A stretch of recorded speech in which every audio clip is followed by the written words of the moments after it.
Final Fantasy XIV 7.3 is fast approaching, however, as is tradition, we have two letter from the producer lives before the patch, where they go over the actual content that will be featured in that patch and any other news they want to talk about. The first one is actually coming up on June 20th. Friday, but something rather interesting is happening this time around. They are dedicating part 1 of this letter from the producer live to the following: addressing player feedback on cosmic exploration and the Occult Crescent. If you have been following Final Fantasy XIV, if you've been playing it, and you've been on the internet over the last couple of months, you have certainly heard about people's thoughts and opinions regarding both cosmic exploration and the Occult Crescent. They have been rather polarizing pieces of content, especially the Occult Crescent. I've talked about this stuff extensively on the channel, and my thoughts are not exactly hidden. So it'll be really interesting to hear what they think about community perception regarding this content.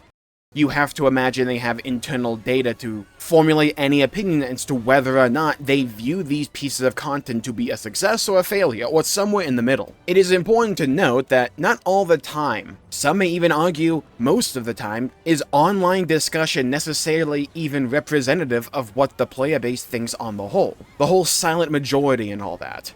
And we have talked about relatively recently the nature of feedback overall when it comes to content in Final Fantasy XIV. Because when they make a piece of content, there's going to be people that like that idea, and there's going to be people that dislike it. Because so many people play the game, and people at the end of the day just have different preferences for what they identify to be engaging and or fun. Some people like something that goes by rather quickly. They get their hit of content and get out. Whereas other people enjoy that really long slog of a grind. And then there's other people somewhere in the middle. So it's impossible to necessarily create something that appeals to everybody. And in the pursuit of attempting to appeal to everybody, I'm of the opinion you don't really specialize in anything. So either people will go, this isn't particularly good, or they'll just go, yeah, that's fine, I guess. But it doesn't really spark my imagination, it doesn't really pull me in and refuse to let go. That's one of the old difficulties when it comes to designing a living, breathing world like an MMORPG. You have to have a breadth and variety of content in order to appeal to different preferences and what people like. Cosmic exploration directly appeals to people that want to dump a bunch of hours on their crafters and gatherers. And if that's not something you ever want to do, then obviously that style of content is not going to appeal to you. Likewise with the Occult Crescent. That appeals to people that want to play with a bunch of other people while doing a bunch of in-game challenges and having some kind of long-form progression to go after. But if you're someone who just likes to glam or you just like to raid, of course content like the Occult Crescent is not going to appeal to you. Now, in essence, content like the Occult Crescent does appeal to me. Content like Cosmic Exploration does appeal to me. I dumped a bunch of hours into both Ishgard Restoration and Bosja back in Shadowbringers. Some may argue that Occult Crescent is more akin to, say, Eureka, however, there are still striking similarities between it and Bosja. However, what we were just talking about, that idea that content can be designed for different audiences and can appeal to different audiences, and that a lot of the time means that it's not going to appeal to other people. There's nothing inherently wrong with that. However, I think if we stop the conversation there, then we miss one of the most crucial elements of this overall idea of how content probably should be developed when it comes to a game like this. Because you can attempt to appeal to a specific audience and still not really land it. I think one of the biggest universal criticisms that I have personally seen in my own comment sections about the Occult Crescent stems from how people actually get into the Fork Tower. Now, I haven't even done the Fork Tower for a very simple reason. I cannot be asked. It just looks like way too much of a hassle for rewards that I don't particularly care about. And when I have so many other things to do in Final Fantasy XIV and in other games, yeah, that can be a deal breaker for me. But it may not be for you. But I think it is for a lot of people. So if one of the main things they address here when it comes to the Occult Crescent is specifically about how people get into the Fork Tower, that would not surprise me at all. And while I think that is the safest bet, chances are, if they're dedicating a whole part to not only Occult Crescent but also Cosmic Exploration, they're not just going to stop talking at just addressing the Fork Tower. Perhaps they talk about the Demi-Atma step and the relic grind. Like, yeah, it's a one-time thing, but it's a freaking slog to do and boring, at least in my opinion, but who knows what else they actually talk about and address here. Realistically, I don't know how much they would actually change, because there's one thing to address player feedback, but how does that materialize into in-game changes? Because we're not getting the second zone of the Occult Crescent until right near the end of the expansion. And like before that moment, all we're going to get likely is a couple of extra phantom jobs. The production of Final Fantasy XIV and its patches tends to be rather rigid and strict. Next patch is almost certainly the Deep Dungeon, at least in terms of being a big signature pillar for that patch alongside a new zone for Cosmic Exploration. So in regards to Cosmic Exploration, I think addressing player feedback there could make a lot of sense, because we're getting a whole new zone there, and you can enact quite a few changes there, depending upon how big those changes actually are. Whereas for the Occult Crescent, like, yeah, maybe they change how you get into Fork Tower, but I just don't know what else they would actually reasonably and realistically change.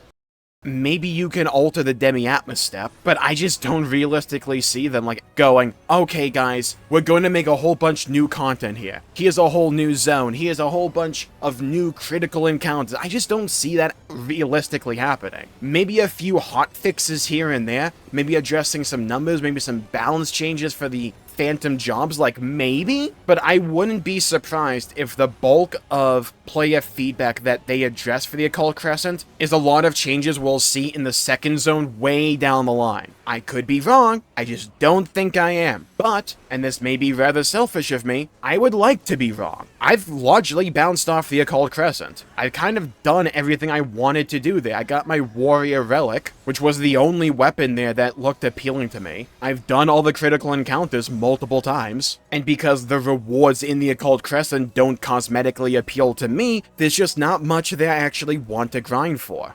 So if they did end up making a bunch of changes, that could really appeal to me. I just don't think it's actually going to happen. And when it comes to how do people on the whole actually feel about this content, what we can largely just do is speculate. You have to imagine that Square Enix has the numbers for overall player retention. How long have people on average actually engrossed themselves within the Occult Crescent or Cosmic Exploration? How many people have actually attempted the Fork Tower? Is it worth doing that style of content as opposed to, say, the raids at boss had? I'm imagining Square Enix is paying close attention to those numbers. But unless there's just some tool out there, I don't think we have access to those numbers. So it's hard to tell whether or not Square Enix themselves views this content to be exactly what they were hoping it would be, or if they believe they missed the mark. Now, having said everything that I've said so far, I do want to pivot the conversation just a little bit. I think the most important thing for content in any game, this isn't just Final Fantasy XIV specific, in any game, if you're adding content to it, it should be fun and engaging. I don't like the idea or the concept of just adding something to dump a bunch of time in for the sake of dumping time in. I've mentioned this concept before. If you're adding content into the game just so people have an excuse to play instead of having a reason to play, wanting to play, then I think that is a misstep. For me, design choices like Demi-Atma, with how grindy and RNG they are, where like your fallback plan is to go do random fates in the overworld outside of the Occult Crescent, which is about as interesting and fulfilling as watching pennies rust in real time. I don't view that to be meaningful and interesting and engaging content. That is a grind that exists for the sake of having a grind instead of having that grind be rich and fulfilling by itself. The length of the grind isn't the issue. It's the material of what you're doing within said grind. That's my problem. What is good content, in my opinion, when it comes to the Occult Crescent? The critical encounters, the visual design of the zone being so varied and beautiful to look at, the great music, that's cool, but if we're actually talking about more specific mechanical gameplay, the critical encounters being a big standout for me, they're largely fun and interesting and varied. On top of that, the concept of phantom jobs is a really cool idea and one that I hope they expand on in the future. I think the execution of a lot of the phantom jobs within the Occult Crescent leaves a lot to be desired, but the overall structure of the system is really interesting. However, if I'm going for chemist, I would want abilities that really lean into that idea, not just go buy a bunch of potions that heal you. Like, alright, cool bro, but that style of design isn't going to carry a giant grind for me. And while we can always fall back to the idea from before, that we don't know how many people necessarily like this content as opposed to disliking it, and that any piece of content they add is going to have people that like it and people that dislike it. However, I think it's intellectually dishonest to always assume that's a 50-50 split. I think quite often it can be readily apparent if an idea is necessarily good and is going to resonate with a bunch of people, or just kind of dumb. Getting into the Forked Tower, just conceptually, is rather stupid. It may appeal to a small group of people, but emphasis on small. And when it's the big centerpiece content for the entire zone, I don't think it should only appeal to a small group of individuals that like how Square Enix have set that up. When it comes to stuff like the Demi-Atma farm, sure, some people like just sitting there doing the same things over and over and over and over again. And in an MMO, you do need to have a grind so that people can work towards something they want to accomplish. And then at the end of that journey, they feel accomplished. But you have to make the content fun itself. And critical encounters are really fun, but when you have an idea like Demi-Atma, even if you only have to do that stage once, you still have to do it. And if people don't want to do it, then I don't think it's a good idea on the whole, especially if it's actually the majority of people that don't like that idea.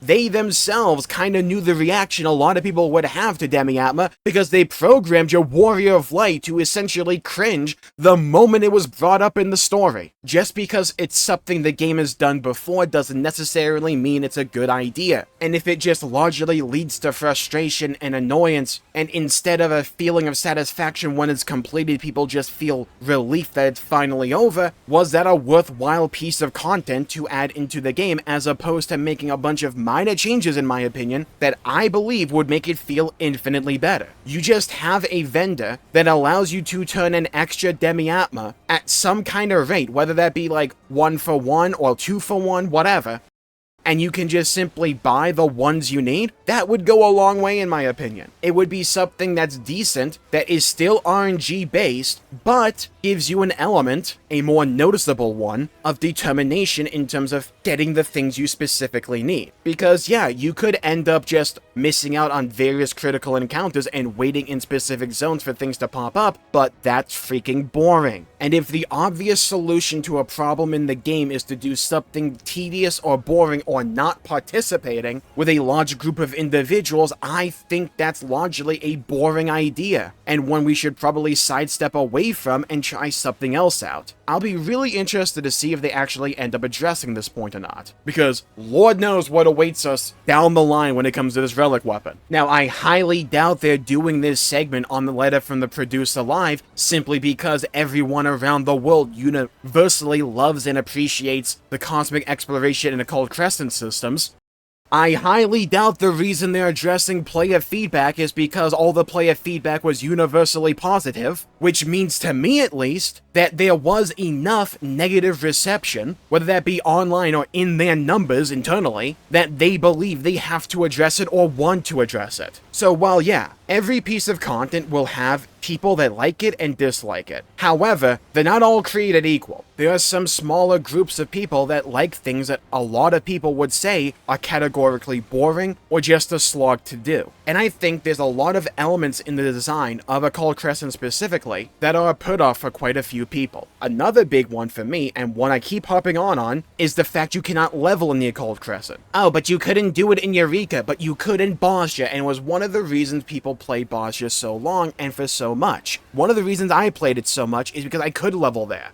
It was a good way to also just breathe new life into that content, to do those fights on other jobs that I don't have as much practice on, that are a bit newer for me, and it helps to refresh that content, while giving me a whole new avenue of progression outside of the things that exist solely within that content. That doesn't exist for the Occult Crescent. So maybe they end up addressing that too, who knows? It'll be interesting to see one way or the other. But I think there's a lot of great ideas in cosmic exploration and the Occult Crescent. And while while I've largely been hopping on the Occult Crescent because that's the piece of content I'm more interested in, it'll be really interesting to see what they have to say.